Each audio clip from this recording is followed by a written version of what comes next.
Hello and welcome to this first look exploring session of "'Tis Pity She's a Whore" by John Ford. Problematic title, I think, before we even start, and I'm sure by the end of the third session we will have much to discuss as to the meaning of the title and how precisely one markets such a thing. We've already had a little discussion of that off camera, and I'm sure there'll be more of that going forward. It's a play by John Ford from around, it's a sort of 10-year rough dating area of 1621 to 1631.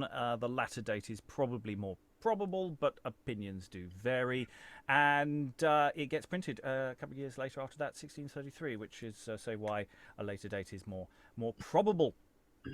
We haven't really done much in the way of Ford so far, so we thought we'd jump in with a biggie that people have heard of, because it's such a rarity to do a play that someone actually has a hope in hell of knowing what it is in advance. It's a novelty. I like to do it occasionally.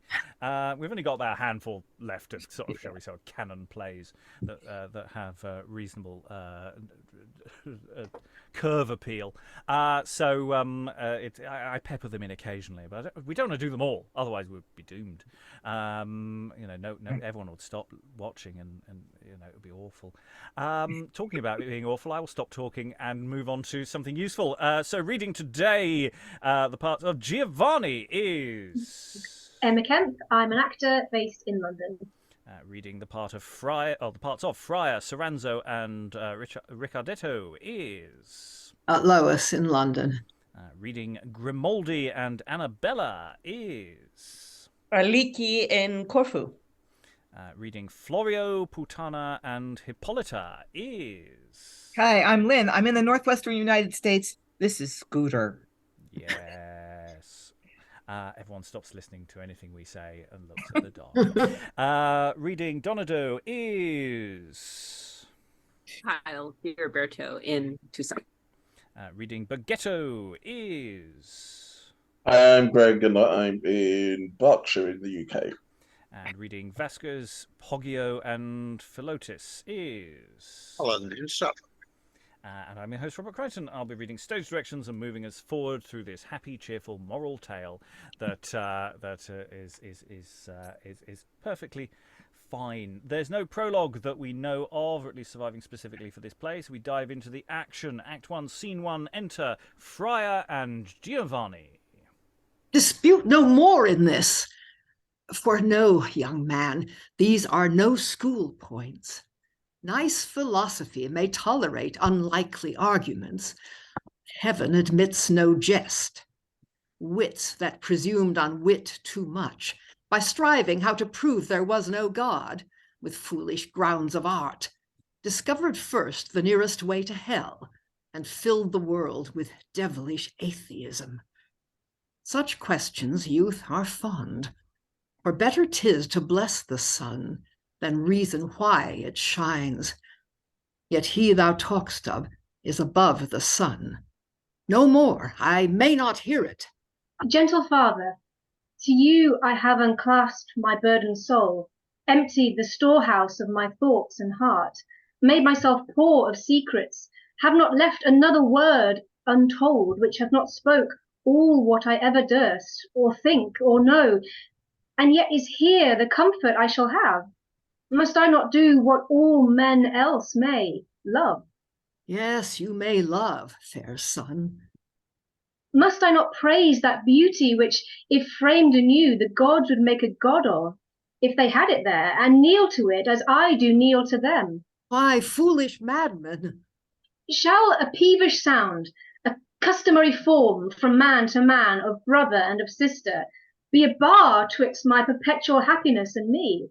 Say that we had one father, say one womb, curse to my joys, gave both us life and birth. Are we not therefore each to other bound, so much the more by nature, by the links of blood, of reason, nay, if you will have it, even of religion, to be ever one soul, one flesh, one love, one heart, one all? Have done, unhappy youth, for thou art lost. Shall then, for that I am her brother born, my joys be ever banished from her bed? No, father, in your eyes I see the change of pity and compassion, from your age, as from a sacred oracle, distills the life of counsel. Tell me, holy man, what cure shall give me ease in these extremes? Repentance, son, and sorrow for this sin. For thou hast moved a majesty above with thy unranged, almost blasphemy. Oh, do not speak of that, dear confessor. Art thou, my son, that miracle of wit, which once within these 3 months wert esteemed a wonder of thine age throughout Bononia? How did the university applaud thy government, behavior, learning, speech, sweetness, and all that could make up a man? I was proud of my tutelage, and chose rather to leave my books than part with thee. I did so. But the fruits of all my hopes are lost in thee, as thou art in thyself. Oh, Giovanni, hast thou left the schools of knowledge to converse with lust and death? For death waits on thy lust. Look through the world, and thou shalt see 1,000 faces shine more glorious than this idol thou adorest. Leave her, and take thy choice. 'Tis much less sin, though in such games as those they lose that win. It were more ease to stop the ocean from floats and ebbs than to dissuade my vows. Then I have done, and in thy wilful flame already see thy ruin. Heaven is just. Yet hear my counsel. As a voice of life. Hie to thy father's house. There lock thee fast alone within thy chamber. Then fall down on both thy knees and grovel on the ground. Cry to thy heart, wash every word thou utterest in tears, and, if be possible, of blood. Beg heaven to cleanse the leprosy of lust that rots thy soul. Acknowledge what thou art, a wretch, a worm, a nothing. Weep, sigh, pray 3 times a day and 3 times every night. For 7 days' space do this. Then, if thou find'st no change in thy desires, return to me. I'll think on remedy. Pray for thyself at home, whilst I pray for thee here. Away, my blessing with thee. We have need to pray. All this I'll do to free me from the rod of vengeance, else I'll swear my fate's my God. And they exit. So, everyday conversations that we have making a very reasoned argument. Giovanni here to his tutor, also his confessor. It's a long-term relationship which is established nicely in the dialogue. The friar gets a really nice opportunity here to make an impassioned and reasonable argument back. Yeah, so incest. It's a way to open a play, isn't it? And I say the dialogue really moves. In a sense, it's doing the kind of thing that we've had in other plays. Where a point is being debated.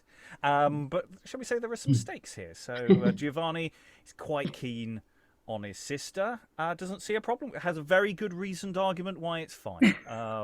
And the friar gives lots of very good reasons why it's not. Not, of course, including, to a large degree, the stuff we know nowadays, of course, which is how genetics work and things like that. Thoughts from the room on incest or this scene?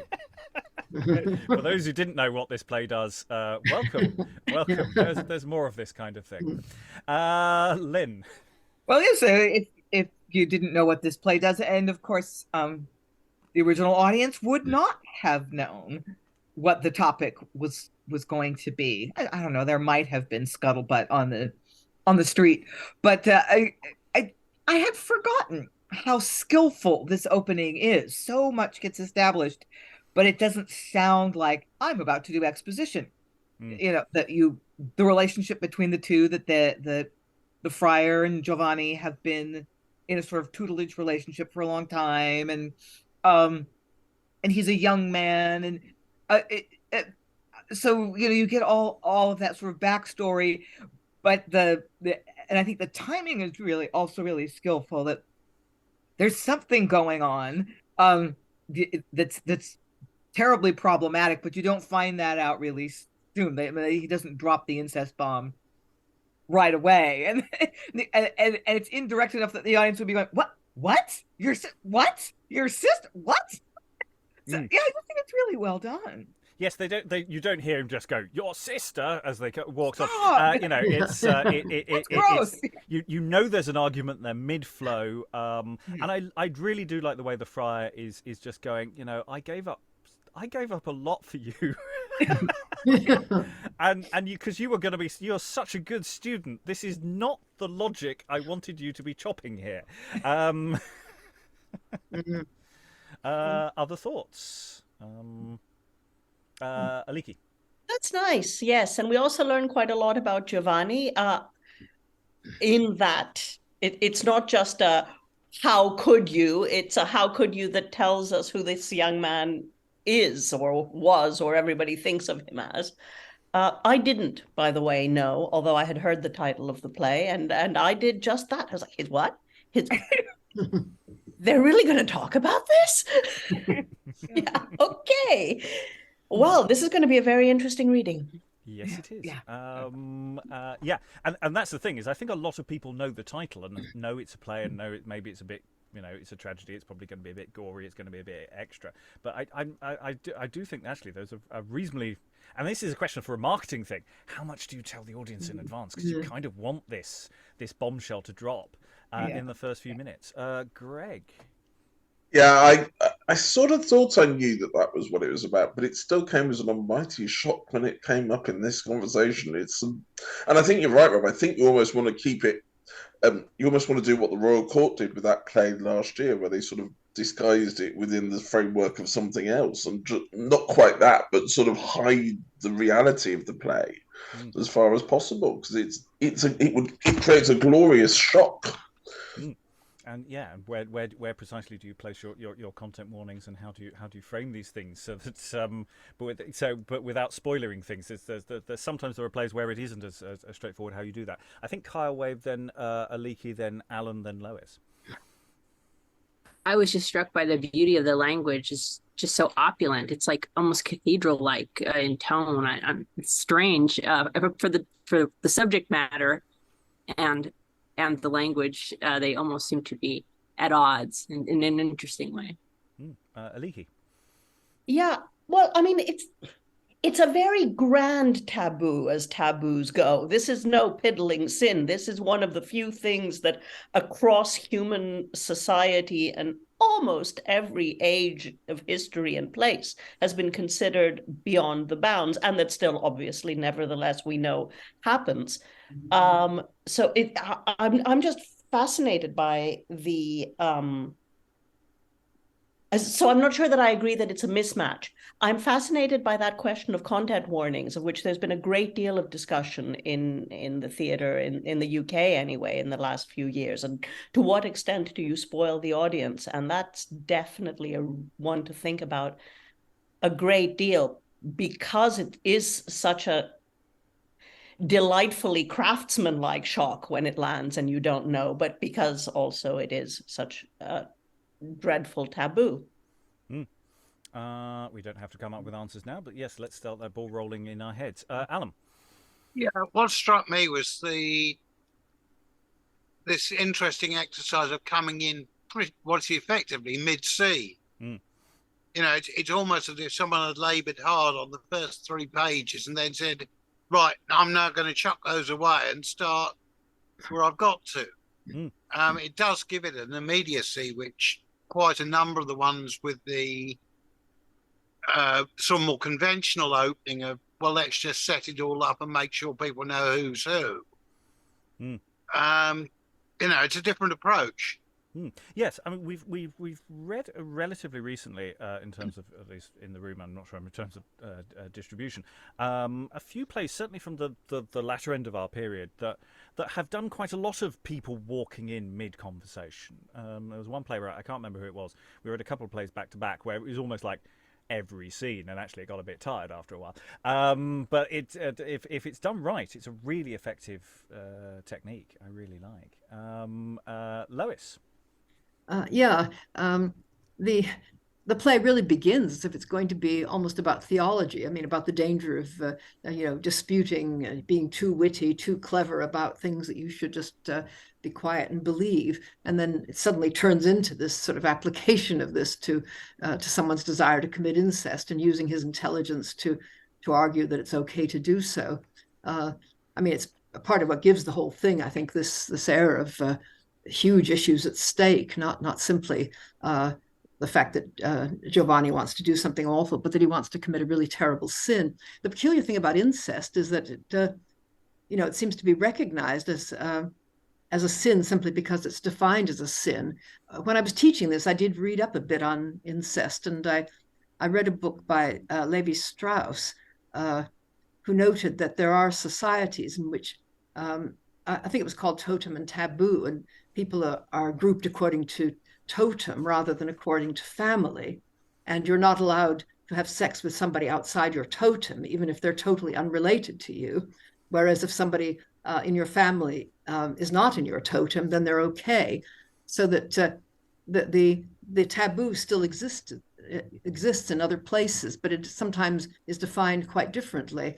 I mean, I got very interested in this, the idea that it seems to be the danger of refusing to love, to identify with anything outside your whatever you identify yourself with, the kind in a way a sort of colossal egotism. Right. Well, the Friar has sent Giovanni away for a bit of prayer, and I'm sure that's going to work, and everything will be fine. And then we'll all live happily ever after. Let's find out what happens in Act 1, Scene 2. That was also Act 1 and Scene 1 is a very short scene. It delivers a payload very, very quickly and gets out again, which is really economical. Let's find out what Act 1, Scene 2 does, which is a longer and more expansive scene. Enter Grimaldi and Vasques ready to fight. Sir, stand to your tackling. You prove craven, I'll make you run quickly. Thou art no equal match for me. Indeed, I never went to the wars to bring home news, nor can I play the mountebank from meal's meat. And swear I got my wounds in the field. See you these grey hairs? They'll not flinch for a bloody nose. Wilt thou to this gear? Why, slave, thinkst thou I'll balance my reputation with a cast suit? Call thy master, he shall know that I dare. Scold like a cock queen. That's your profession, thou poor shadow of a soldier. I'll make thee know, my master keeps servants, thy betters in quality and performance. Comest thou to fight or prate? Neither with thee. I am a Roman and a gentleman, one that have got mine honour with expense of blood. You are a lying coward and a fool. Fight, or by these hilts I'll kill thee. Brave my lord, you'll fight. Provoke me not, for if thou dost. They fight. Misplaced stage direction. This should really follow the next line. But anyway, Grimaldi hath the worst. After. Have at ya. Enter Florio, Donado, and Soranzo.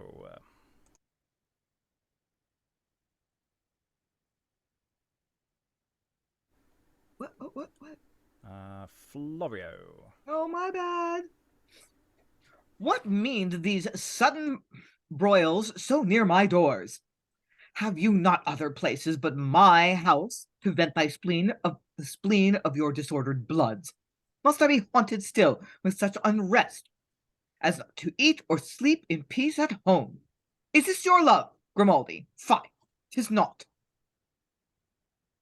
And Vasques, I may tell thee, 'tis not well to broach these quarrels. You are forever forward in seconding contentions. And enter above Annabella and Putana. What's the ground? That, with your patience, signor, I'll resolve. This gentleman, whom fame reports a soldier, for else I know not, rivals me in love to Signor Florio's daughter, to whose ears he still prefers his suit to my disgrace, thinking the way to recommend himself is to disparage me in his report. But no, Grimaldi, though maybe thou art my equal in thy blood, yet this betrays a lowness in thy mind, which, wert thou noble, thou wouldst as much disdain as I do thee for this unworthiness. And on this ground I willed my servant to correct this tongue, holding a man so base no match for me. And had your sudden coming prevented us, I had let my gentleman blood under the gills. I should have wormed you, sir, for running mad. I'll be revenged, Soranzo. On a dish of warm broth to stay your stomach. Do, honest innocents, do. Spoon meat is a wholesomer diet than a Spanish blade. Remember this. I fear thee not, Grimaldi. Exit Grimaldi. My lord Soranzo, this is strange to me. Why you should storm, having my word engaged. Owing her heart, what need you doubt her ear? Losers may talk of by law of any game. Yet a villain of words, Signor Florio, may be such as would make any unspleened dove choleric. Blame not my lord for this. Be you more silent. I would not for my wealth my daughter's love should cause the spilling of one drop of blood. Vasques, put up. Let's end this fray in wine. And everyone exits apart from Putana and Annabella, who are presumably still above. Different hat. I like you this, child. Here's threatening, challenging, quarreling, and fighting on every side, and all is for your sake. You had need look to yourself, George. You'll be stolen away sleeping else shortly. But, tutor, such a life gives no content to me. My thoughts are fixed on other ends. Would you leave me? Leave you? No marvel else. Leave me, no leaving charge. This is love outright. Indeed, I blame you not. You have choice fit for the best lady in Italy. Pray do not talk so much. Take the worst with the best. There's Grimaldi, the soldier, a very well-timbered fellow. They say he is a Roman, nephew to the Duke Monferrato. They say he did good service in the wars against the Milanese. But faith, Charge, I do not like him, for he be nothing, and be for nothing, but for being a soldier.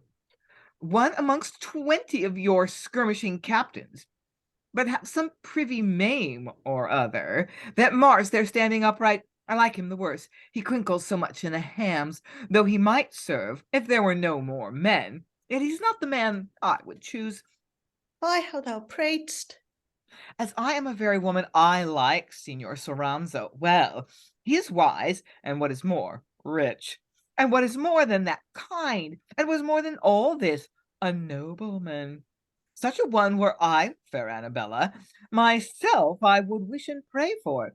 Then he is bountiful. Besides, he is handsome, and by my troth, I think wholesome. And that's news in a gallant of 23, liberal that I know, loving that you know, and a man, sure. Else he can never have purchased such a good name with Hippolita, the lusty widow in her husband's lifetime. And were but for that report, sweetheart, would have were thine. Commend a man for his qualities, but take a husband as he is plain sufficient, naked man. Such a one is for your bed, and such a one is Signor Soranzo for my life for it. Sure the woman took her morning draught too soon. Enter Bergetto and Poggio, presumably below. But look, sweetheart, look what thing comes now. Here's another of your ciphers to fill up the number. Oh, brave old ape in a silken coat, observe. Didst thou think, Poggio, that I would spoil my new clothes and leave my dinner to a fight? No, sir, I did not take you for so arrant a baby. I am wiser than so, for I hope, Poggio, thou never heardst of an elder brother that was a coxcomb, didst, Poggio? Never indeed, sir, as long as they'd either land or money left them in to inherit. Is it possible, Poggio? Oh, monstrous! Why, I'll undertake, with a handful of silver to buy a head full of wit at any time. But, sirrah, I have another purchase in hand. I shall have the wench mine uncle says. I will but wash my face and shift socks, and then have her at her in faith. Mark my pace, Poggio.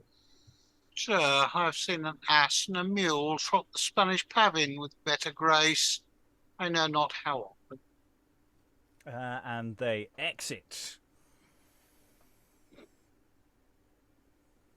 This idiot haunts me too. Aye, he needs no description. The rich Magnifico that is below with your father charge, Signor Donado, his uncle.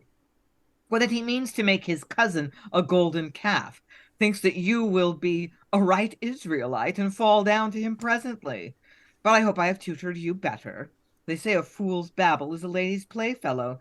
Yet you, having wealth enough, you need not cast upon the dearth of flesh at any rate. Hang him, innocent. Okay, who do we think Annabella wants to marry? We've had various suitors saunter by. We've had a bit of fighting. We've got quite a different class of people. I think we know who Putana is interested in, but I think there's definitely a bias has been set up. Thoughts on the scenes so far? I have paused at mid-scene. Aliki. There's something I really like about it in that it shows the privacy of women's space as opposed to the publicness of men's, and at the same time allows the women from that private space to overlook the men in the course of introducing the various suitors and their disputes. Yes, because it's an because of course there is an interesting question. Putana's talking to Annabella about who you would want to marry. There's an interesting question of how much choice she would actually have in that discussion. So it's an interesting sort of dynamic there as well. Lois. Well, Putana mentions that Soranzo is liberal and that she knows this, and obviously he's been pressing money into her hand, which is one reason she's so keen on him. Yes. How reliable do we feel Putana is in this relationship? And how we sort of feeling about we've had Grimaldi and Vasques and their initial thing, and then of course we've got Bergetto and Poggio, who are quite different people. I think it's fair to say. So we know this is probably going to be quite a dark play, but we do have some slightly comic figures popping in as well, and so there are some laughs to be had. Question of tone and what we do with that, to perhaps discussed further down the text. Lynn. Yeah, I was going to say this is a really interesting shift in tone, because you have this initial scene where the main conflict of the play is introduced, and oh boy, it's a doozy.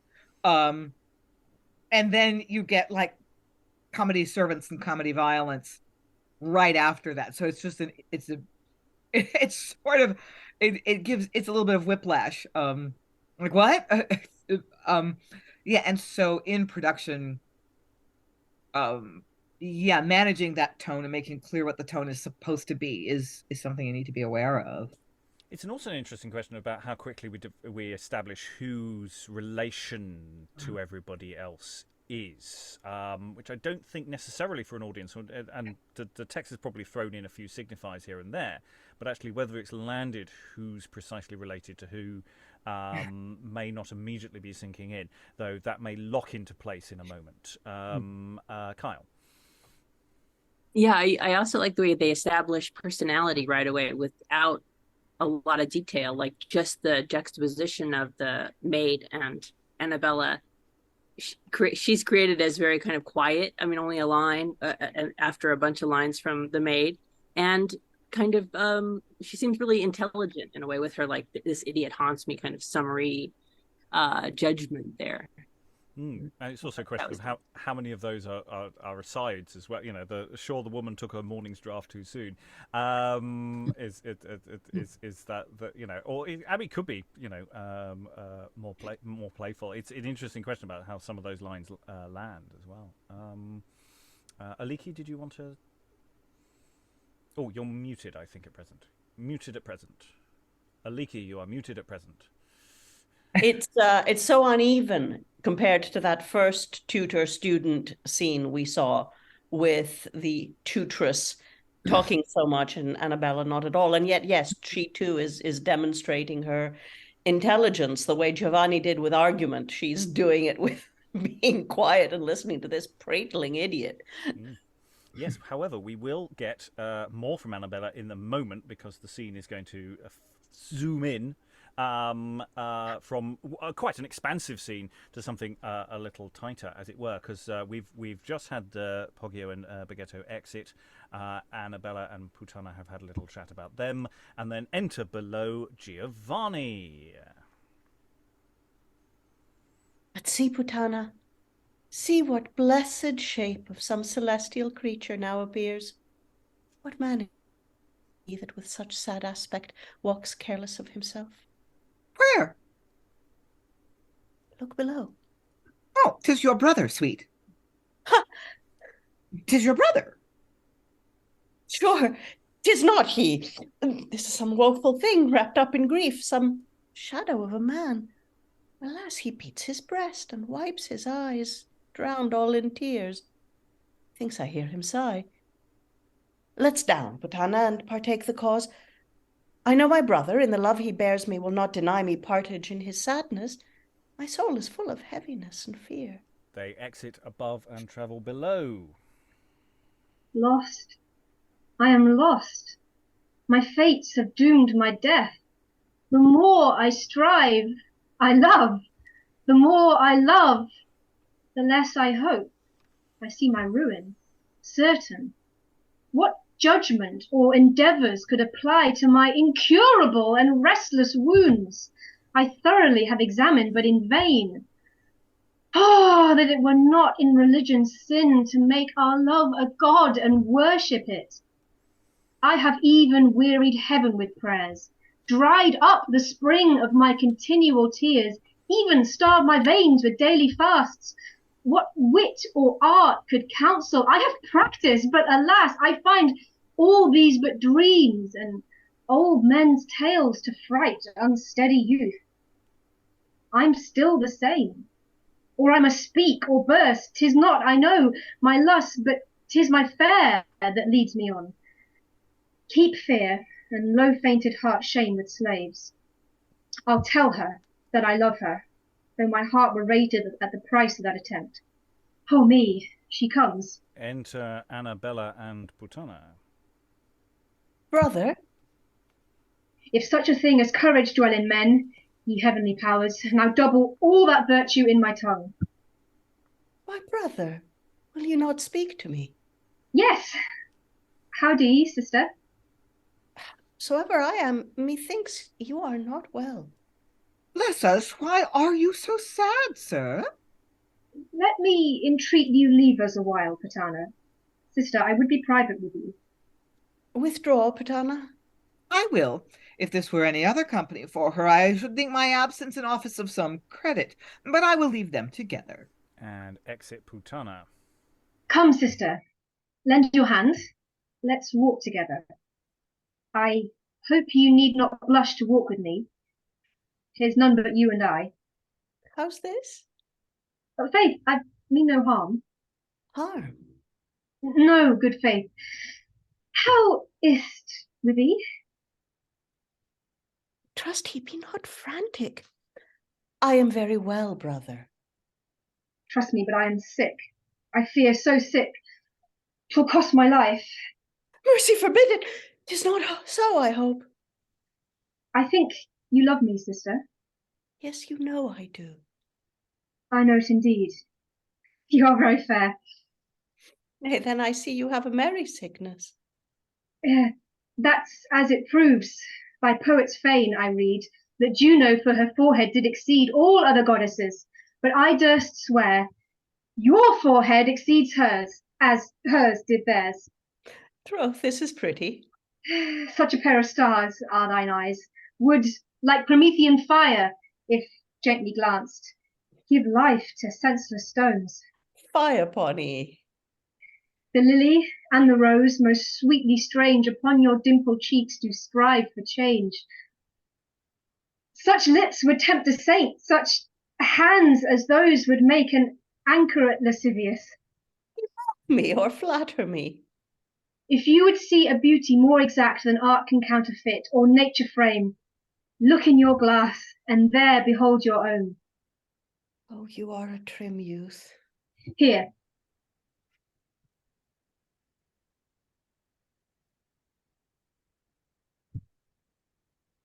And here's my breast.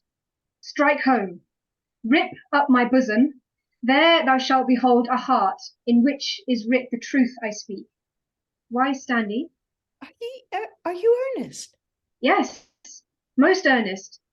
You cannot love. Whom? Me! My tortured soul hath felt affliction in the heat of death. Oh, Annabella, I am quite undone. The love of thee, my sister, and of you of thy immortal beauty hath untuned all harmony, both of my rest and life. Why do you not strike? Forbid it, my just fears. If this be true, 'twere fitter I were dead. True, Annabella. 'Tis no time to jest.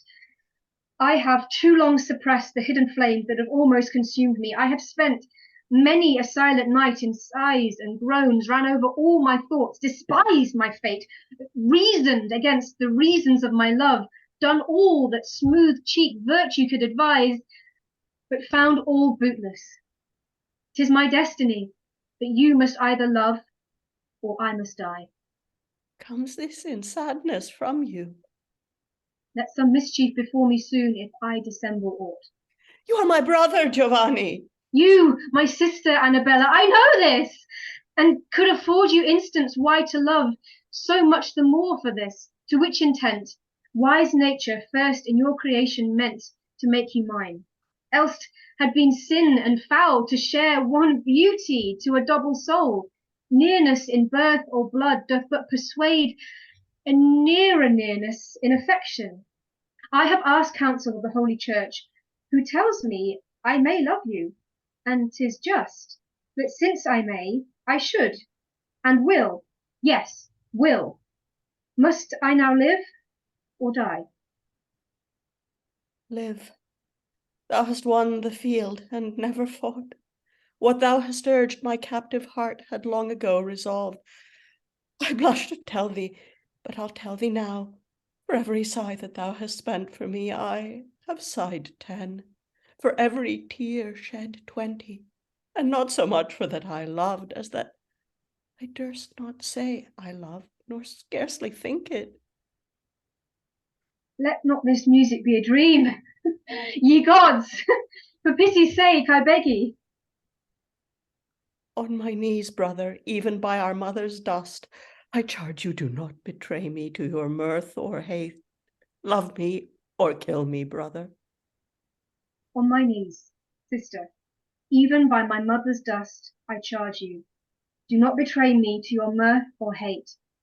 Love me or kill me, sister. You mean good sooth, then? In good troth, I do. And so do you, I hope. Say I'm in earnest. I'll swear't, and I. And I, and by this kiss.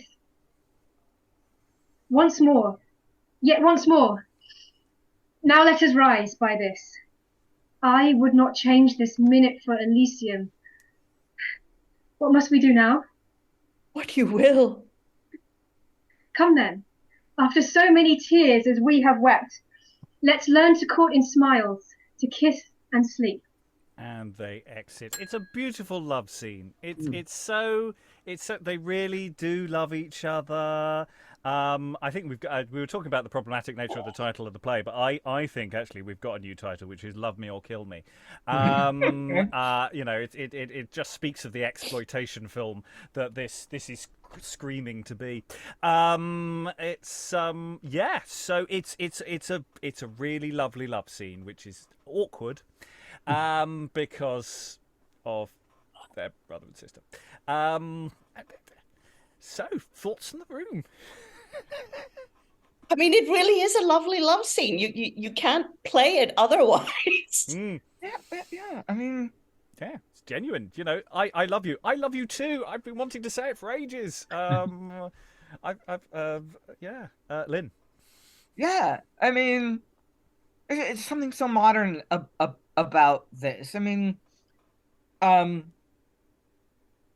plays in this period sometimes really give the women too little to do and no agency, and they're really kind of just props. And but here I think it's really important for the playwright's plan, for his vision, that Annabella doesn't go passively along with this. She basically says, I've always been in love with you. I'm 10 times as in love with you as you are with me. That this is absolutely consensual, which makes it, in a way, creepier, but in a way also just kind of more tragic. I just think the way that this is manipulating us as an audience is really impressive. Yeah. Yeah, so many things. I'll come back to them. Lois, then Kyle. Yeah. One interesting thing I think is the way that in the previous scene she's apparently not recognized him. I mean, as if she had to pretend or was in denial or something. This is some other heavenly being that I see down there. It can't possibly be my brother.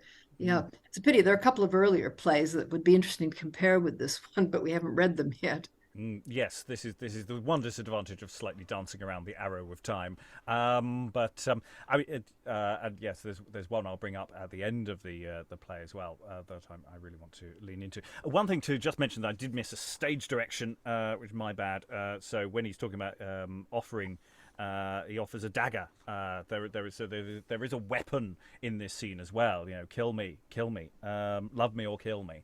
So we've I don't know whether Chekhov would approve of this prop, but we shall find out later. Kyle.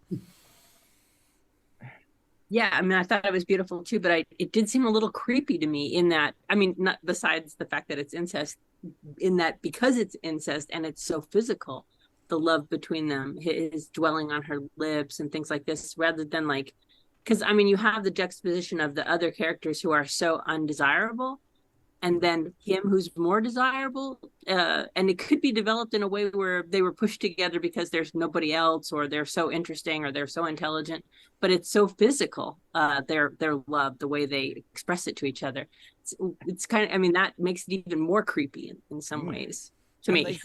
And they kiss. There's an on-stage kiss as well. It's not like they kneel. They basically plight their troth. If there were witnesses, that would be legally problematic in so many interesting ways. This is. There's no holding back here, and there is no going back here. And it's interesting when he says, I've asked counsel of the Holy Church who tells me that I may love you, and 'tis just since I met. And I'm sitting there going, I'm sorry. No. We were there, and you know what?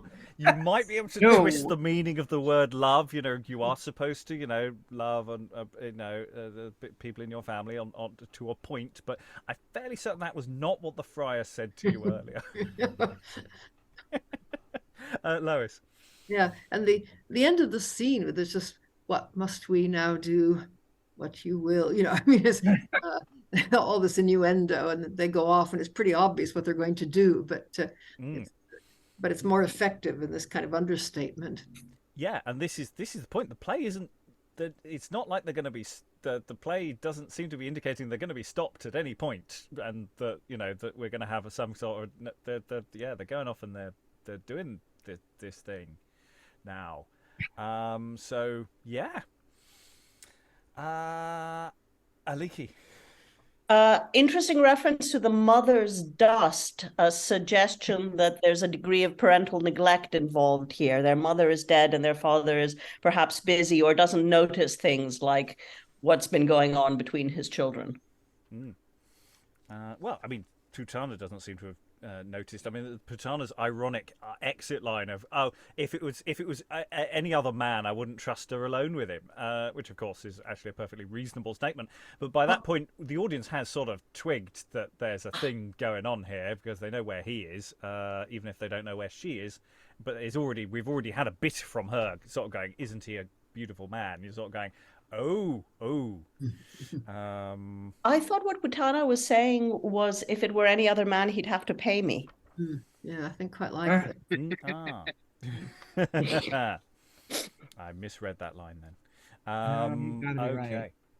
right. Let us go into Act 1, Scene 3, as we are going to return to some of the characters we were introduced to earlier, Florio and Donado. Signor Donado, you have said enough. I understand you, but would have you know, I will not force my daughter against her will. You see, I have but two, a son and her, and he is so devoted to his book. I must tell you true, I doubt his health. Should he miscarry, all my hopes rely upon my girl. As for worldly fortune, I thank my stars blessed with enough. My care is how to match her to her liking. I would not have her marry wealth, but love. And if she like your nephew, let him have her. Here's all that I can say. Sir, you say well, like a true father. And for my part, if the young folks can like, twixt you and me, will promise to assure my nephew presently 3,000 florins yearly during life, and after I am dead, my whole estate. 'Tis a fair proffer, sir. Meantime, your nephew shall have free passage to commence his suit. If he can thrive, he shall have my consent. So for this time, I will leave you, signor. Exit Florio. Well, here's hope yet, if my nephew would have wit. But if he is such another dunce, I fear he'll never win the wench. When I was young, I could have done it in faith, and so shall he, if he will learn of me, and in good time he comes himself. Enter Bergetto and Poggio. Now, Bergetto, whither away so fast? Oh, uncle, I have heard the strangest news that ever came out of the mint. Have I not, Poggio? Yes, indeed, sir. What news, Bergetto? Why, look ye, uncle. My barber told me just now that there is a fellow come to town who undertakes to make a mill go without the mortal help of any water or wind, only with sandbags. And this fellow has a strange horse, a most excellent beast, I'll assure you, uncle, my barber says, whose head, to the wonder of all Christian people, stands just behind where his tail is. Is it not true, Poggio? So the barber swore, forsooth. And you are running hither? Aye, forsooth, uncle. Wilt thou be a fool still? Come, sir, you shall not go. You have more mind of a puppet play than on business I told ye. Why, thou great baby. What, never have wit? What, make thyself a May game to all the world? Answer for yourself, master. Why, uncle, should I sit at home still and not go abroad to see fashions like other gallants? To see hobby horses? What wise talk, I pray, had you with Annabella when you were at Signor Florio's house? Oh, the wench. Uncle, I tickled her with a rare speech that I made her almost burst her belly with laughing. Nay, I think so. And what speech was it? What did I say, Poggio? Forsooth, my master said that he loved her almost as well as he loved Parmesan, and swore, and I'll be sworn for him, that she wanted such a nose as his was to be as pretty a young woman as was any in Parma. Oh, gross. Nay, uncle, then she asked me whether my father had any more children than myself, and I said no, for better he should have had his brains knocked out first. This is intolerable. Then said she, will Signor Donado, your uncle, leave you all his wealth? Ha! That was good. Did she harp upon that string? Did she harp upon that string? Oh, that she did. I answered, leave me all his wealth. Why, woman, he hath no other wit if he had. He should hear on it to his everlasting glory and confusion. I know, quoth I am his white boy, and will not be gulled. With that she fell into a great smile, and went away. Nay, I did fit her. Ah, sirrah, then I see there is no changing of nature. Well, Bergetto, I fear thou wilt be a very ass still. I should be sorry for that, uncle. Come you home with me, since you are no better a speaker. I'll have you write to her after some courtly manner, and enclose some rich jewel in the letter. Aye, marry, that will be excellent. Peace, innocent. Once in my time I'll see my wits to school. If all fail, 'tis but the fortune of a fool. Poggio! 'Twill do, Poggio! And they exit. It's a tragedy for Donado that Florio is a reasonable man who wants his daughter to marry for love, because he really needs to bribe someone to get his son married. He really, really has to bribe someone, because poor man, his son's an idiot. I mean, he really is. I mean, there is no, and he clearly is at his wit's end as to what to do with his son and heir. What do you do? The family line is doomed unless he can successfully produce an heir and skip a generation as quickly as possible. Yeah, it's interesting. Aliki, then, Greg. We were talking before about the difference in tone between tragedy and comedy, and how do you deal with that? Boy, I think you're just going to have to deal with it as straight contrast, because this is too funny a character to put in a box. Yeah, there is an interesting tonal shift problem that I think the play does have. And I think modern productions haven't necessarily slightly struggled with. This is a scene that is there because we need a scene between other scenes in the A plot. And the question is, does this grip in the same way? I mean, of course, it's all engaging with the same A plot. Who's going to marry Annabella, and what's going to happen with Annabella. So it's interesting. But say Florio is this perfectly decent person. Donado is a bit trapped, and his son's thankfully has a reasonably wise servant by the looks of things. Greg. I was thinking back to, and this is a long time ago now, but the conversations we've had about natural fools and I forgot the other phrase, but the Bergetto is a very interesting character, and I'd love to know if what that conversation about the what was he going to see, whether that was based on something that was a sort of misremembered, a fool remembering something supposed that actually was existing out in the world, whether it's just something made up. Was it something that people actually thought? But it was a great little scene. I thought. And yeah, right. I think Poggio is the sensible servant. At least he seems to be for now. Yeah, Alan. Yeah, I mean, certainly Poggio's coming over to me very much like the Roman servants we've seen in a number of those classics. The one who's considerably brighter than their master. Which is a shame, because he's in a tragedy. If he was in a comedy, we'd feel like everything's going to be sorted out. But as we're in a tragedy, you feel this isn't, will the clown make it? I mean, it's not often they kill the clown, but frankly, with this play, all bets are off. Lois. Yeah, I think Donado's actually Bergetto's uncle, not his father. And that means he's his ward. The same situation happens in Women Beware Women, and the financial implications are really discussed there in a way that they aren't here. I mean, Donado intends to make Bergetto his heir, because that's the only way he can possibly get anybody to marry him. But in fact, if you've got a ward, sometimes what you really want to do is just get hold of their money and keep it. Yes. Yes, you're right. Yeah, nephew. If my nephew would have wit, alas. Okay. Any other thoughts on this scene?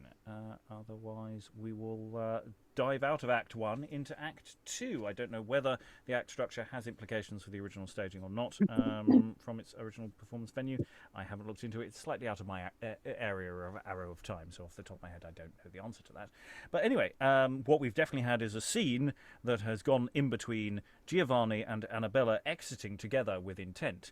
Act 2, Scene 1, enter Giovanni and Annabella as from their chamber.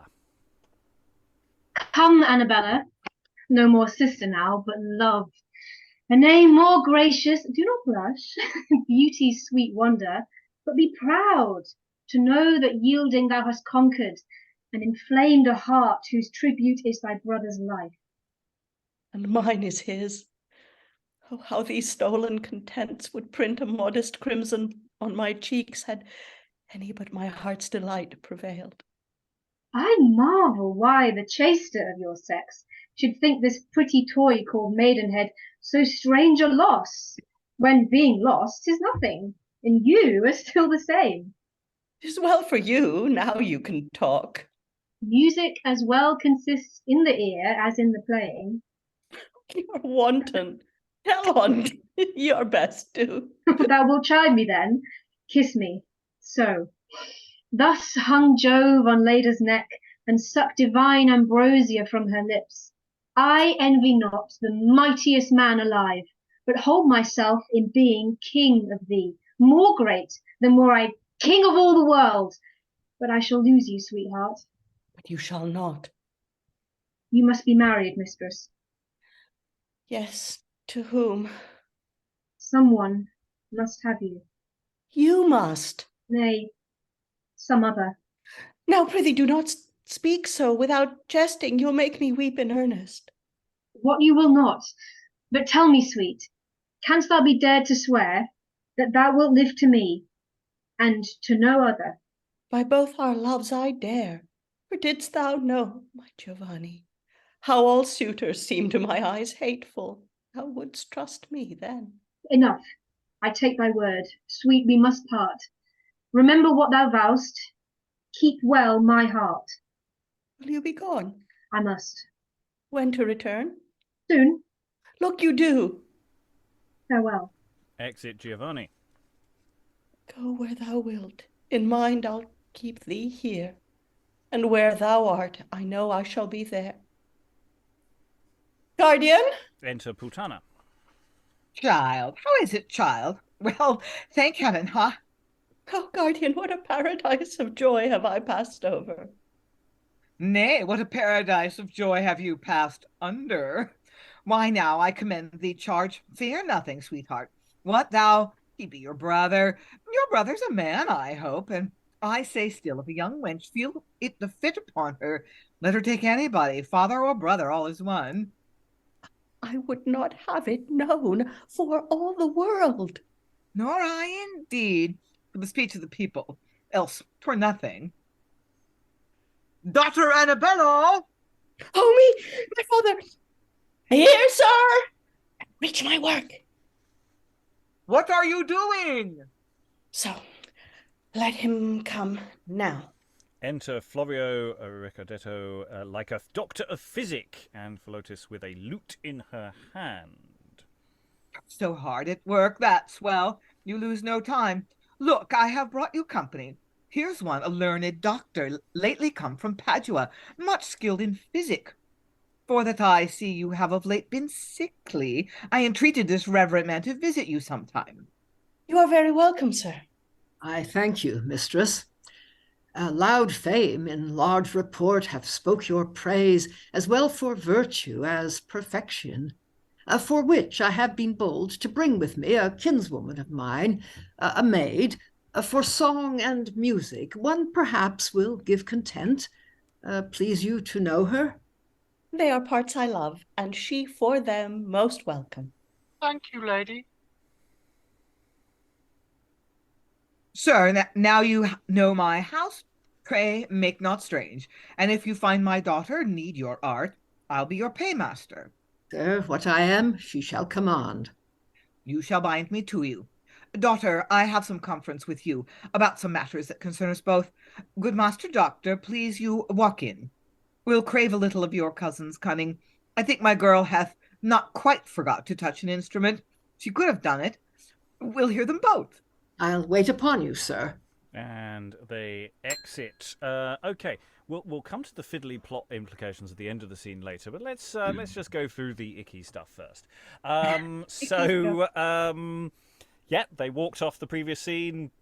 They had sex. They came back again. They're very happy. They're making some interesting points. Giovanni just talking about this whole thing about this obsession this society has about Maidenhead, and just going it's just a thing. It's not really a thing, is it? And again, very physical, very okay. And then just when you think it can't get any worse, Putana comes in and goes, "Oh, sleeping with your brother, eh?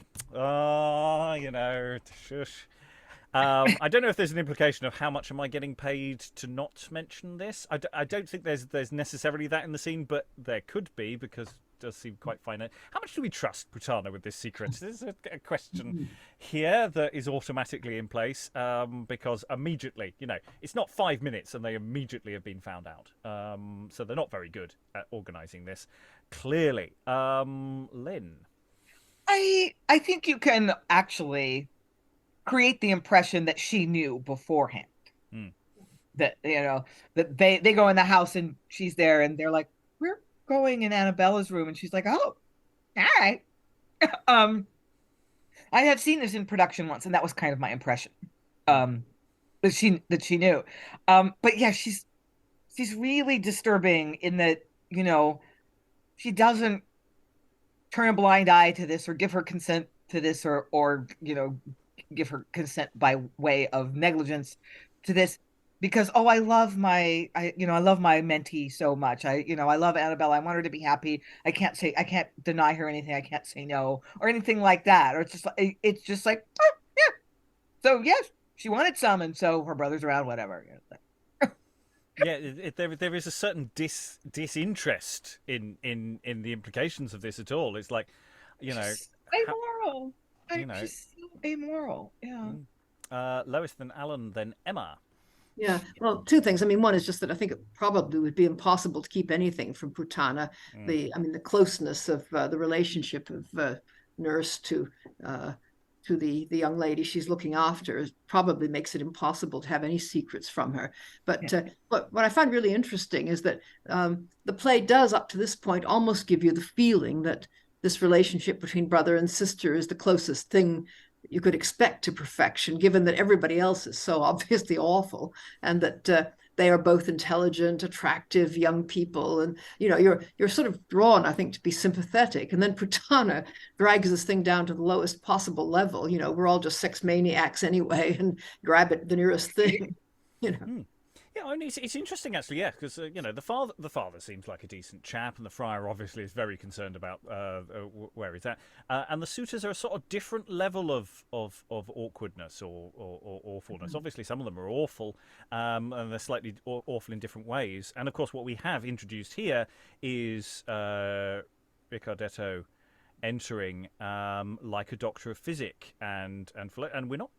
It's not really signposted what's going on here, actually. And it's an interesting question how much the audience picks up on what is now being set up. So it's doing it quite subtly, and it's not like we have a little scene of going, I'm going to turn up in disguise and do something. It's sort of playing this in an underarm way, and it's quite interesting that. And that's not a criticism. It's quite nice that we've had the primary driver of this scene, but we're introducing another little complication into the way the wooing potentially is going on. Alan? Yeah, you've also got Putana, who adds in the gratuitous line of, father or brother,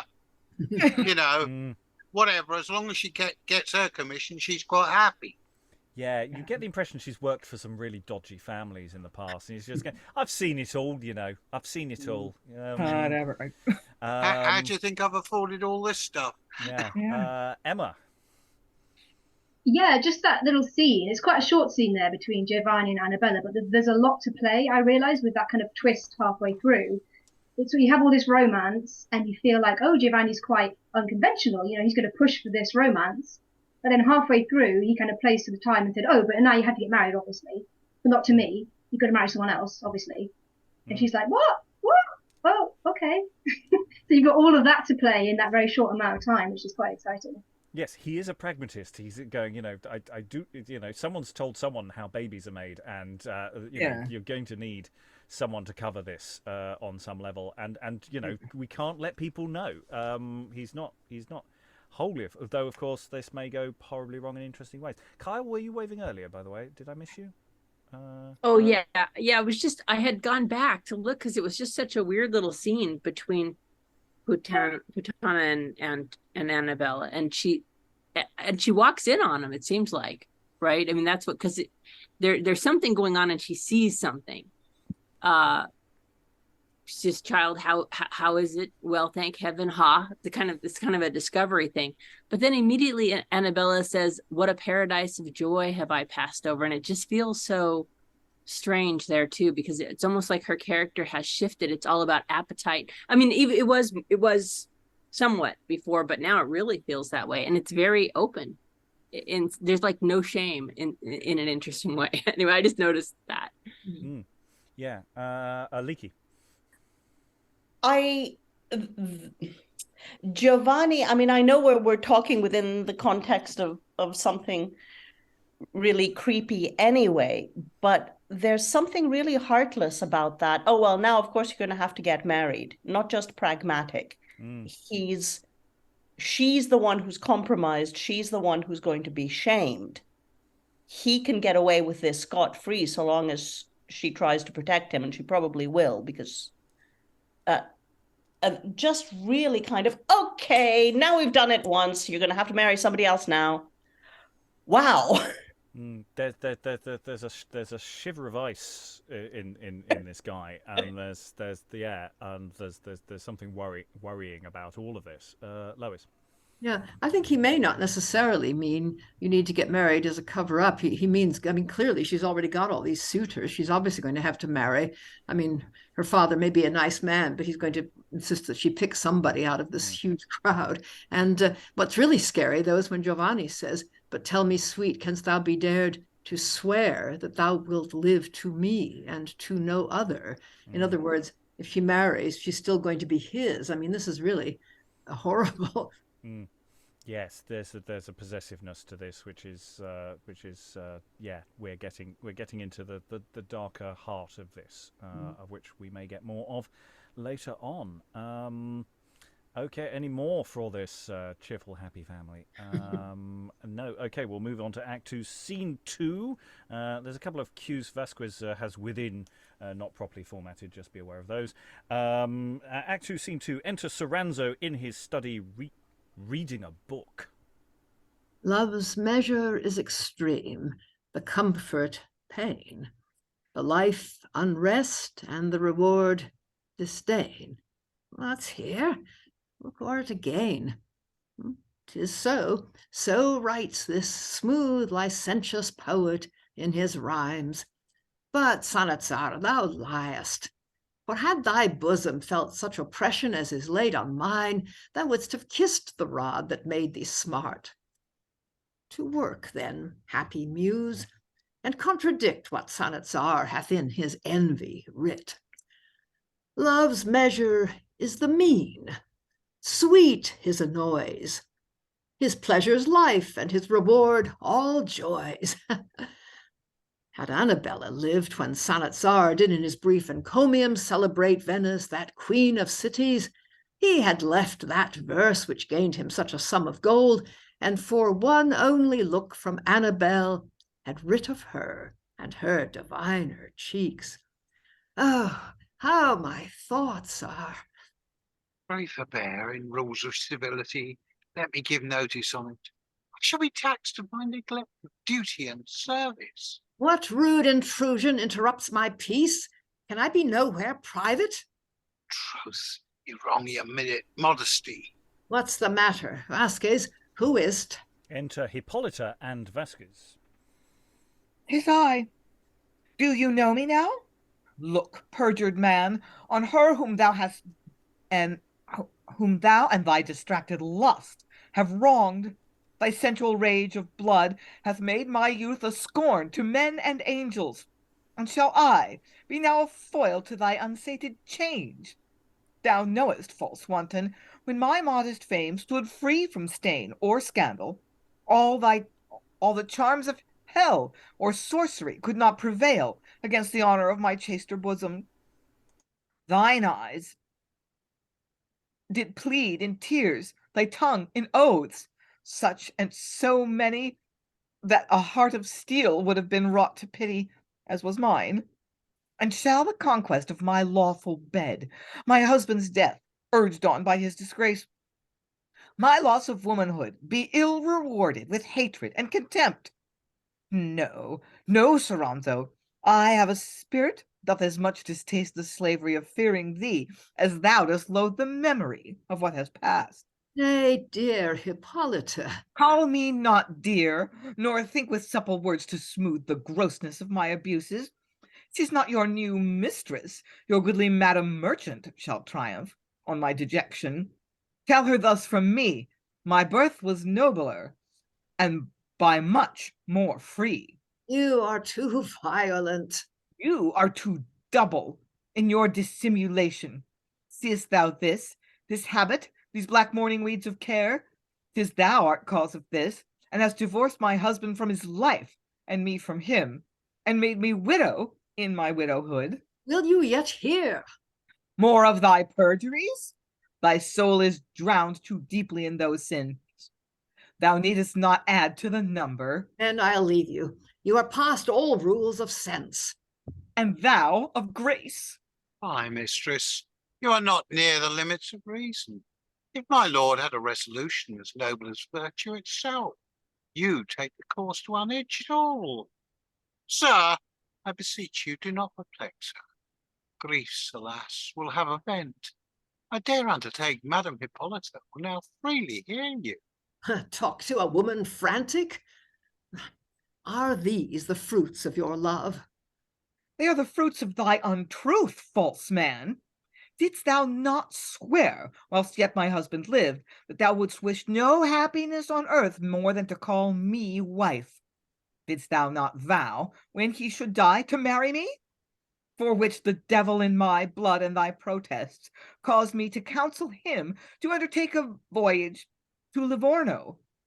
For that we heard his brother there was dead, and left a daughter young and unfriended, who with much ado I wished him bring hither.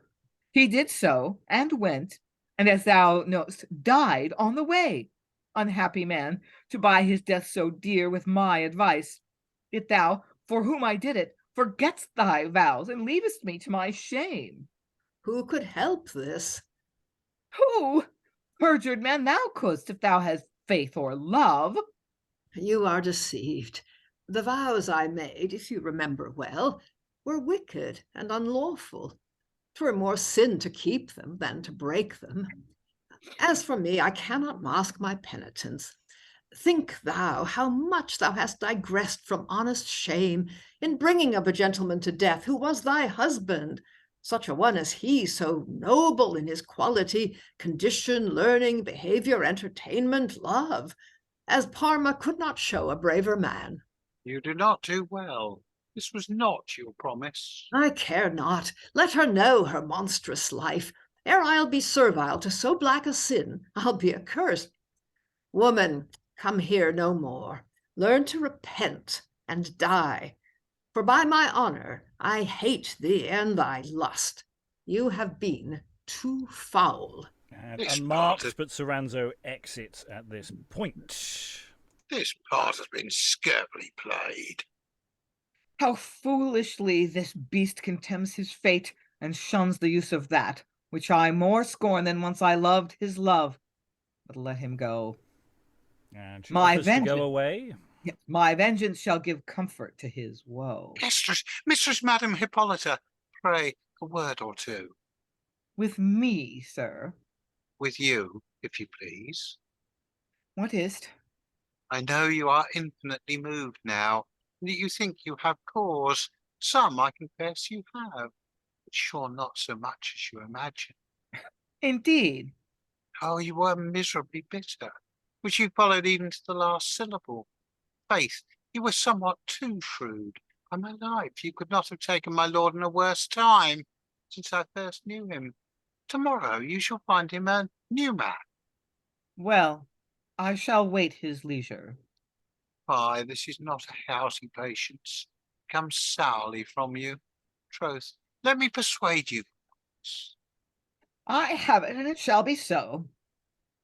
Thanks, opportunity. Persuade me to what? Visit him in some milder temper. Oh, if you could but master a little your female spleen, how you might win him. He will never love me.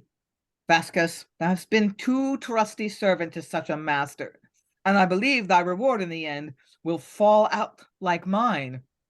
So, perhaps, too. Resolve thyself it will. Had I one so true, so truly honest, so secret to my counsels as thou hast been to him and his, I should think it a slight acquaintance, not only to make him master of all I have, but even of myself. Oh, you are a noble gentlewoman. What thou feed upon always upon hopes. Well, I know thou art wise, and seest the reward of an old servant dally what it is. Beggary and neglect. True.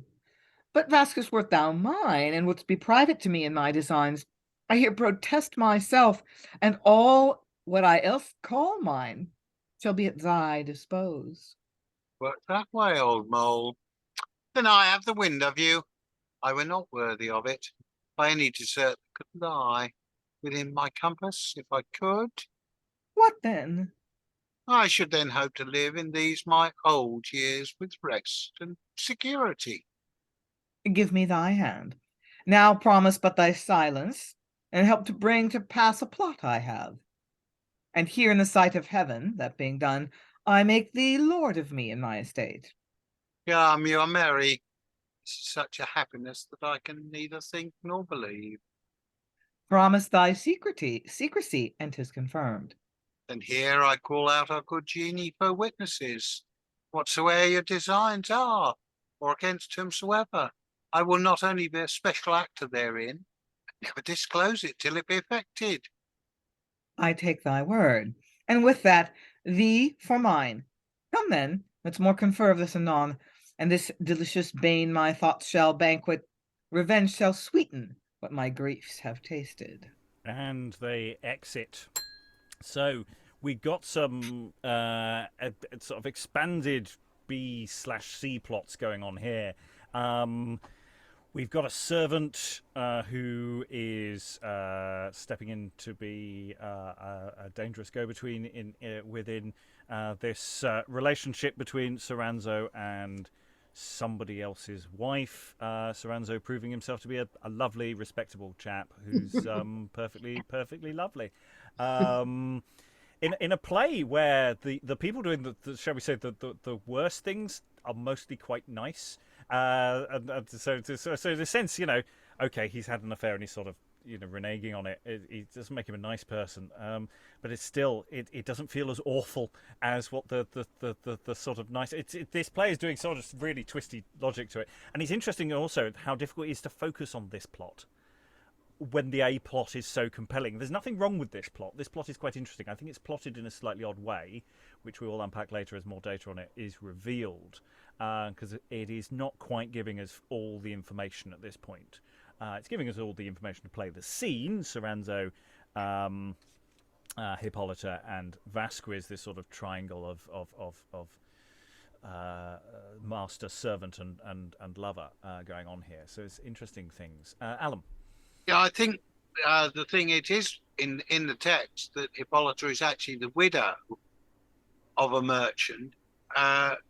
During her husband's lifetime, she'd had a relationship with Soranzo. Right. And he'd made promises which he's now welching on effectively. Mm. Yes, sorry, right. I misspoke. He said. Lois, and then Lynn. Yeah. I think Soranzo is a real jerk. I mean, he's made these promises. Now he's breaking them. He says his vows were sinful and it was more sin to keep them than break them. And then he goes on about how wonderful her husband was. Yes. I know. Yes, Lynn. Yeah. I think it's interesting what this play is doing with sophistry or scholasticism or whatever that Giovanni tries to reason his way into making his desire for his sister okay. We're practically one person already, so let's just make that no. And the same sort of chop logic going on here. It's like, oh, well, those weren't legitimate vows because it was wrong of me to make them, so I'm going to dump you. And there's this sort of, you're the one that should feel guilty, Yeah, you should feel bad. Even though, according to her, and I tend to believe her on this, that he worked really hard at seducing her when she was married. That that wasn't just they kind of fell in love and had an affair. No, he was very aggressive about pursuing her. but accepts no responsibility for that. And he uses this sort of sophistry to make it her fault and not his, and to rationalize his going back on his commitment to her. So yeah, the way logic is used is really interesting. And also, do we have a slightly different master-servant relationship going on here as well? Vasques is, we've got lower orders, and yes, okay, Poggio is borderline comic but intelligent, whereas here we have someone who's a much more potentially sinister figure in this. So we do have class differentiations as well as gender differentiation. This play is doing a lot of work within the logic of the play. And of course, the slight class differences of the various suitors, but there's very little delineation there. I think there's just more character types. But there are things to be playing around with here, and parallels that we've got slightly different plots, but they are thematically doing similar things, even if they're not doing the same plot exactly the same way. Any other thoughts? Otherwise, we will dive into our next scene, which may be useful for unpacking this scene. So, Act 2, Scene 3, enter Richardetto and Philotis. Thou seest, my lovely niece, these strange mishaps, how all my fortunes turn to my disgrace, wherein I am but as a looker-on, whiles others act my shame, and I am silent. Uncle, wherein can this borrowed shape give you content? I'll tell thee, gentle niece, thy wanton aunt, in her lascivious riots, lives now secure, thinks I am surely dead in my late journey to Livorno for you, as I have caused it to be rumored out. Now would I see with what an impudence she gives scope to her loose adultery, and how the common voice allows hereof. Thus far I have prevailed. Alas, I fear you mean some strange revenge? Oh, be not troubled. Your ignorance shall plead for you in all. But to our business. What, you learnt for certain how Signor Florio means to give his daughter in marriage to Soranzo? Yes, for certain. But how find you young Annabella's love inclined to him? For aught I could perceive, she neither fancies him or any else. There's mystery in that, which time must show. She used you kindly? Yes. And craved your company? Often. 'Tis well. It goes as I could wish. I am the doctor now, and as for you, none knows you. If all fail not, we shall thrive. But who comes here? Enter Grimaldi. I know him. 'Tis Grimaldi, a Roman and a soldier, near allied unto the Duke of Monferrato, one attending on the nuncio of the Pope that now resides in Parma, by which means he hopes to get the love of Annabella. Save you, sir. And you, sir? I have heard of your approved skill, which through the city is freely talked of, and would crave your aid. For what, sir? Marry for this, but I would speak in private. Leave us, cousin. Exit Philotis. I love fair Annabella, and would know whether in arts there may not be receipts to move affection. Sir, perhaps there may, but these will nothing profit you. Not me? Unless I be mistook, you are a man greatly in favor with the cardinal. What of that? In duty to his grace, I will be bold to tell you, if you seek to marry Florio's daughter, you must first remove a bar twixt you and her. Who's that? Soranzo is the man that hath her heart, and while he lives, be sure you cannot speed. Soranzo. What, mine enemy is he? Is he your enemy? A man I hate, worse than confusion. I'll tell him straight. Nay, then take mine advice, even for his grace's sake, the cardinal. I'll find a time when he and she do meet, of which I'll give you notice. And to be sure he shall not scape you, I'll provide a poison to dip your rapier's point in. If he had as many heads as Hydra had, he dies. But shall I trust thee, doctor? As yourself, doubt not in aught. Thus shall the fates decree. By me Soranzo falls, that ruined me. And exit. And yes. So we have a connecting of the dots. The random person who entered in disguise earlier is in fact the not dead husband of Hippolita, who is in disguise to get revenge. So yeah, it's a slightly shifty, wibbly wobbly plotty thing that might be a little confusing, but yeah, we've got a murder plot using the whole thing about Annabella to as an excuse, and he has a plot device person to talk to explain that to his niece. I don't know whether his niece actually does any functional plot things later on. I can't remember, but certainly for this scene it's very much, hi, could you explain the plot to me? Yes, I will. And I need you to leave now, sir, for plausible deniability. I quite like that bit. Yeah. The plausible deniability bit of just, I won't tell you any more of the pole plotting thing because you clearly aren't keen on the whole revenge stuff. So yeah, Soranzo's marked for death. Couldn't happen to a nicer guy. Yeah. How we're all quite keen, actually, aren't we? I'm sure. Well, Grimaldi seems a soldier. He seems capable. He doesn't seem like he's a overly comic. He's going to fail. I think there's perfectly reasonable chance it's all going to go through. I'm sure that's going to create ructions. Yeah. Lois. Yeah, wonderful the way he's got such confidence in this guy he's only just met and knows nothing about. Yeah, well, stranger murders have been organised on less, I think. The real world sometimes comes up with stuff that the fiction cannot even come near to. But yeah, we're running now with the other intersecting plots now, and it feels like there's more integrated. These other plot lines are now starting to spin a bit. I felt like maybe there was a bit of a wobble getting them going, but I feel I'm now a bit more on board with the B-C plots. Whereas obviously the A plot just packs a punch straight away.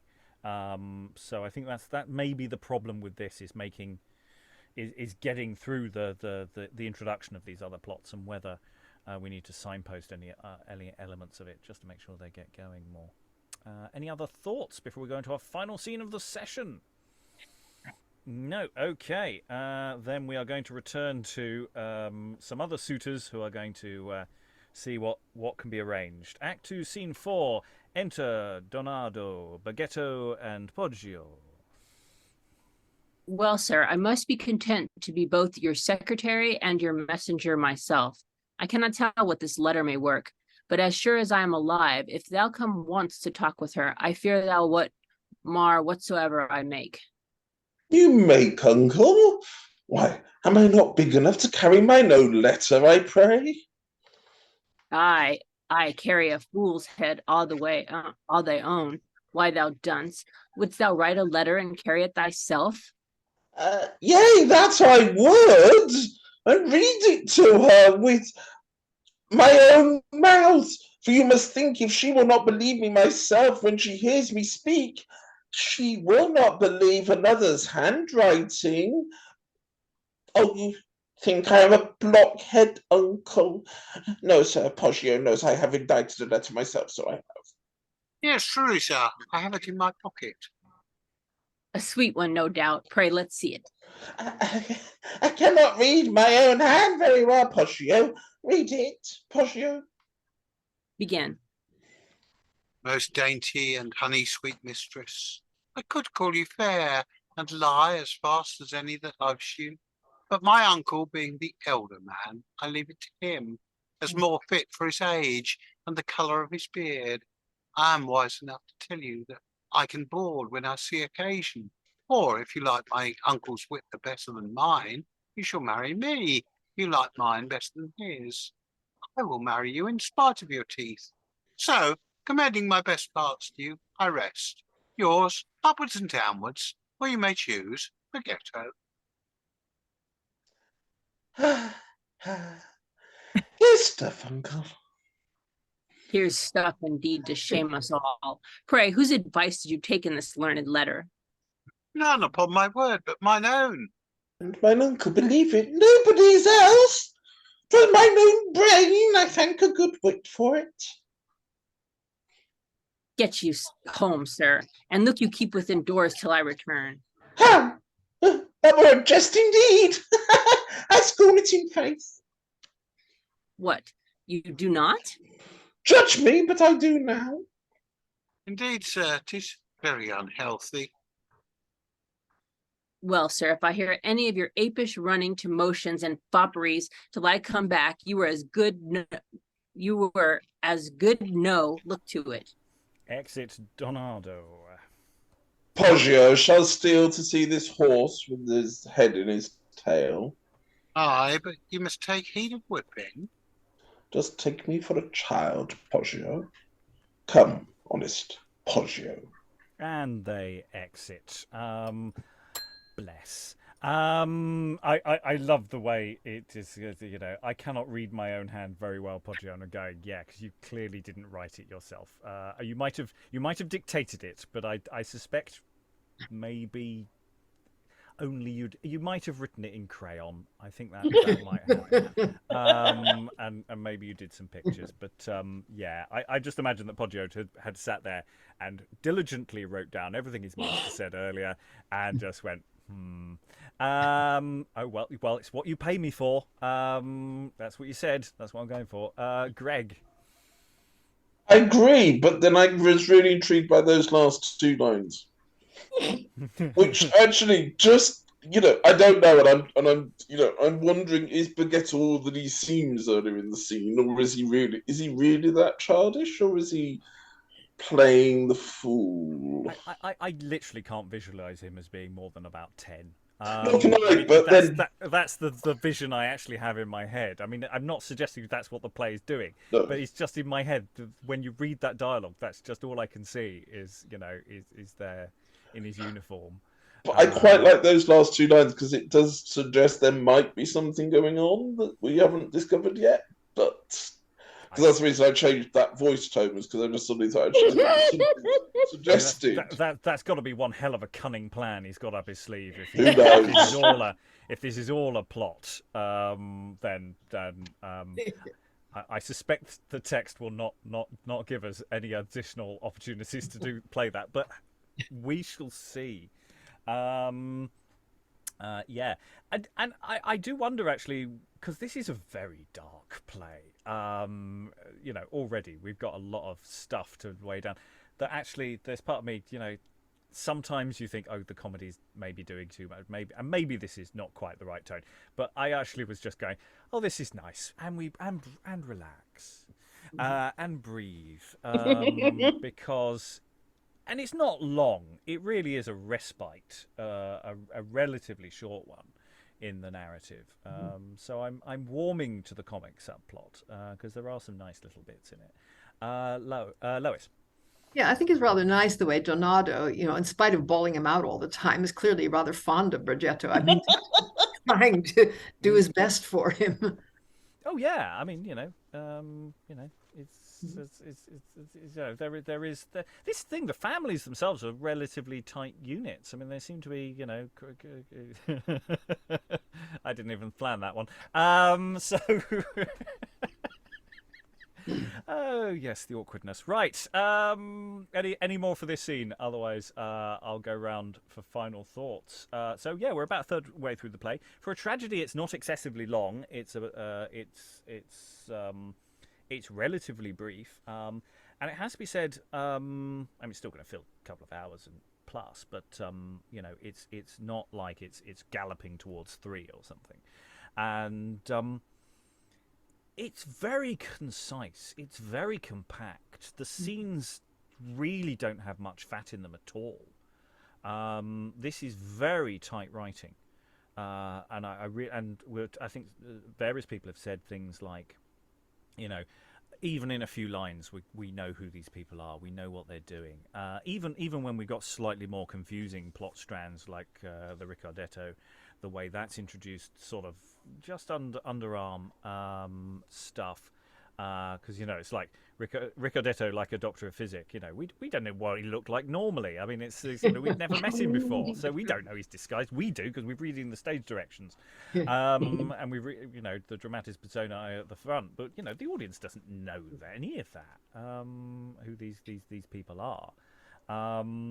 Most of the parts, even the smaller parts, are relatively substantial. There are some of the much smaller parts are very small, but again, the core unit of characters is tight. You can give those to actors and say, there's a part you can play, here's something you can do. So I'm really liking that, and there is a reason why this is a very well-known play within the universe of early modern drama. This is a canon play for a reason, because it is doing a lot of interesting stuff. So final thoughts from around the room. Alan, any final thoughts?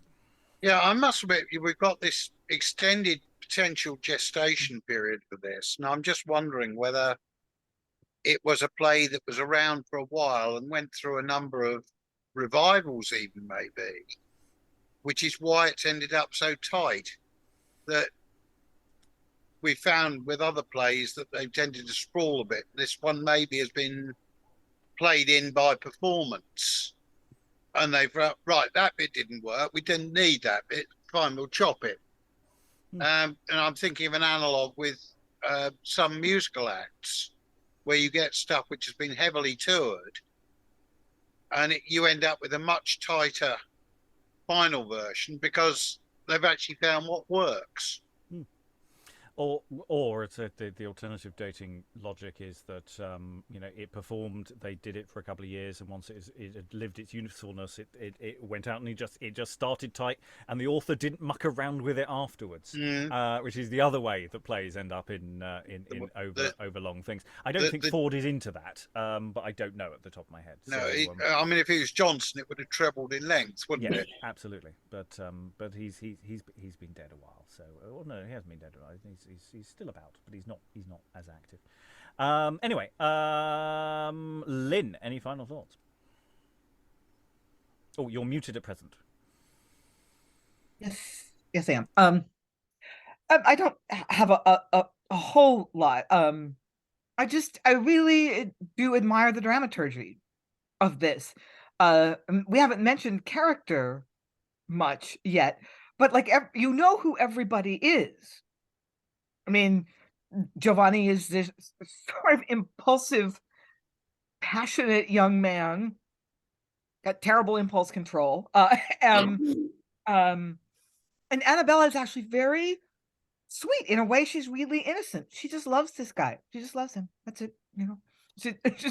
She's and Putana is this totally mercenary, amoral figure, and Soranzo's a heel, and the father is basically a decent guy, and Hippolita is just vengeful, woman spurn. I mean, who everybody is. Everyone's got a character. We don't know yet much about Vasques, but it's coming. So it's a great play for actors because you really know where to have these people, and the plotting so far has just been really, really smart.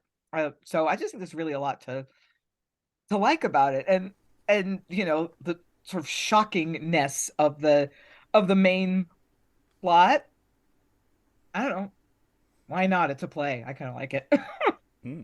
Well, yes, don't try this at home, kids. Greg, any final thoughts? Really, really, it's interesting, and I'm looking forward to seeing where it goes. Yeah, somewhere happy and cheerful, I'm sure. Emma, any final thoughts? I'm really, really enjoying this play. I mean, there's obviously a reason why it's a classic. It's really exciting. And reading Giovanni, it was very, very easy to read the verse. It trips along. It's lyrical. It's beautiful.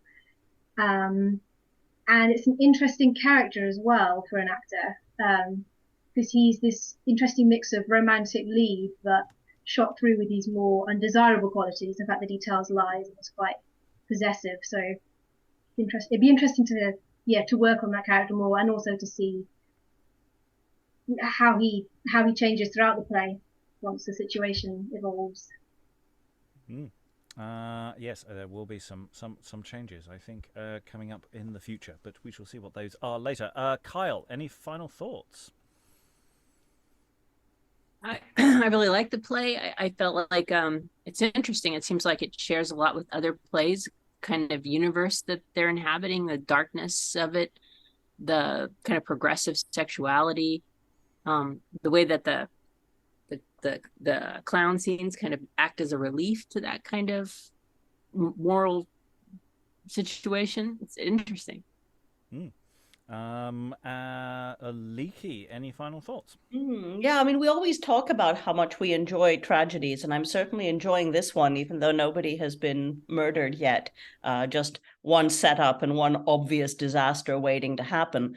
But yeah, I think it's really interesting how interesting and a bit depressing how this is one of the most genuine and moving kind of portrayals of female sexuality I've seen from our early modern plays that we've studied, and it's in an incest plot.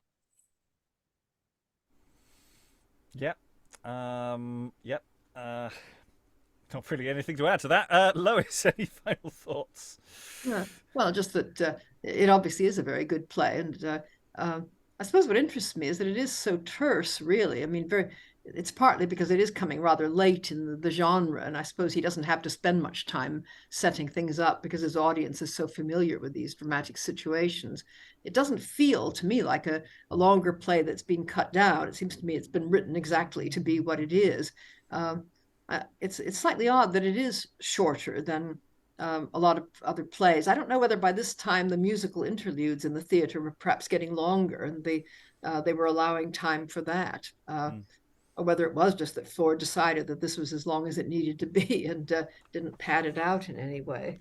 Yeah, I mean, it's not excessively shorter. It's only a few thousand words. It's still, it's still a decent chunk of change, and. We have started cataloguing that level of detail as to sort of relative lengths, but things do shift and move around all over the place. So we've got a lot to pick over next time. We've got 2 more sessions on this. Because it's slightly shorter, we get a little bit more time to chat about it. If anyone's got any additional thoughts they want to throw in at this time, it's very early in the play to want to do too much more. But if you've got any other thoughts, we have a bit of time in lieu. Alan? Yeah, just one thought. I mean, we've got the incest thing in here, which I'm not sure we've actually had in previous plays to any great extent. And I'm just wondering whether there's almost a driver going on at the time where, well, so-and-so's done that, which was a bit transgressive. We've got to go that bit further. I think it's difficult to tell because, as I say, that there's an awful lot of water under the bridge we have yet to cover in detail. We've only done piecemeal plays at that time of recording, from 1605 to the early 1630s. We've done a representative sample, but a lot of them are by similar playwrights. We haven't done much Middleton. We haven't done much Beaumont and Fletcher. We haven't done any Webster, really. So we really haven't looked at quite a lot of this genre, really. And so, yes, in a weird sense, we are jumping ahead. So, but I think it's fair to say that, yeah, there's a bit of a inflation crisis with this kind of play of what is the next shocking thing that you might be able to do, how far can you push the envelope, how far can you take something that's been done before. It's not the first incest. There are other incest things, but I don't know how common it is or whether they really push it as far as this did. Anyone else wearing Kyle? Yeah, I think of like Green's and Lodge's Looking Glass for London. That starts out like with a bang like that with this incest, right? I mean, the right at the beginning, and I wonder about it as a kind of morality move, and about it as a critique of monarchy in some ways, as because there's incest involved in monarchy, and the fact that this seems to get more prevalent At least it seems to me that the incest gets more prevalent in this era than in the 15th century, although we see it with Green and a few others. Yeah, those are my thoughts. Yeah, Aliki, then Lynn. Well, and of course it's a classic or classical tragedy component, although I don't know how interested they were in the Greeks or how much they knew about Oedipus. Well, definitely bobbing about and via the Romans, if not directly. I don't know off the top of my head Ford's personal education, but I would assume he's done elements of it. Lynn, then Lois. Yeah, I just kind of wanted to agree with Rob's point about the sort of inflation, the sort of like shock value inflation, like there's sort of atop this kind of phenomenon going on. And we do have I mean, incest comes up occasionally, but it's been in comedies of Beaumont and Fletcher, and as early as what's his name, Lily. But it's a comedy, and it turns out the brother and sister who think that they have a taboo passion turn out not to be related. And then there's uncle niece stuff in earlier plays, but this is sort of top this kind of thing. And we've recently done comedy incest, of course. People who don't necessarily know that they're related, or at least one half doesn't, and they're sort of playing it. Will they? Won't they? No, they won't. They clearly won't. It's fine. Yeah. But what I like about this is, like, when you get into that sort of culture of, well, we just have to be more shocking than the last play just to get people's attention because people are becoming sort of desensitized, can really create some crap art. And this is actually really good, just on the sort of technical structural level, the characterization, the verse. It's actually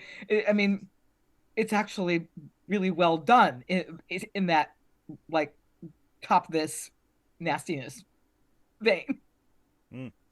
Lois. Well, there's an awful lot of incest in the Metamorphoses, which is one of the things that everybody seems to have known. Even somebody with just a grammar school education probably would have read some of that. I think we get it certainly in the Ages plays, don't we? Haywood's plays. Just trying to think of things we actually have read. But it's quite a popular theme. I mean, it may well be that it goes back to the huge controversy about Henry VIII marrying his deceased brother's wife, which is, was something potentially incestuous and which needed a dispensation from the Pope, and which caused all sorts of hassle later on. Yes, he may have wished the Pope said no. Resolved an awful lot of problems. But it may just be, I mean, I think there is a kind of fascination with the notion of something that's a sin because it's a sin, as you say, if one actually knows about genetic things that it can be caused. In fact, the whole situation of the Habsburg family, where there were hereditary things that really made some members of that generation almost incapable of living normally with so much inbreeding. I think they may have known a bit about that kind of thing. I mean, there's an interesting, I can't quote it, can I? Anyway. On that note. Yes, so we're performing. This is acted, as on the printed page, acted by the Queen's Majesty's servants at the Phoenix. And I think by this point the Phoenix is effectively an indoor theatre. I think it's been converted in that fashion. I don't know very much off the top of my head, but just thinking about this play is feeling very much an inside Playhouse job. And it's important structurally to know whether they would be having an interval break between the acts, whether the acts are structural or whether that's just the playwright wanting to ape a neo-classical style. It seems that it may be designed that way, but it structurally isn't essential so far, in the sense that nobody's exited and walked straight back on again between an act. But obviously they're thinking for other spaces as well. But I don't know any of that for certain. I am very much just plucking some things out of thin air at this stage, because I say we've gone far ahead of where my comfort zone is, because we're dancing around a bit. I'm going to close the session now. I think we've tidied up as much as we can. 2 more sessions to go on 'Tis Pity. and we'll see how much pity there is when next time we encounter it. All that remains to thank all the wonderful readers for all their wonderful reading. You too at home can come and join us. There are sign-up forms. Anyone can read. Join us. It's fine. You can do all those things. You can even subscribe to these videos on YouTube if you want to, so that you get a little annoying bell telling you things when we put new videos up, just to make your life hell. You can do those things as well. Follow us online. All these things. We're not just we are real people. You are a real person too. You can join us. I'm going to stop that. Thanks to all the wonderful readers for all their wonderful reading. Thank you very much, everyone, and goodbye. I will marry you in spite of your teeth.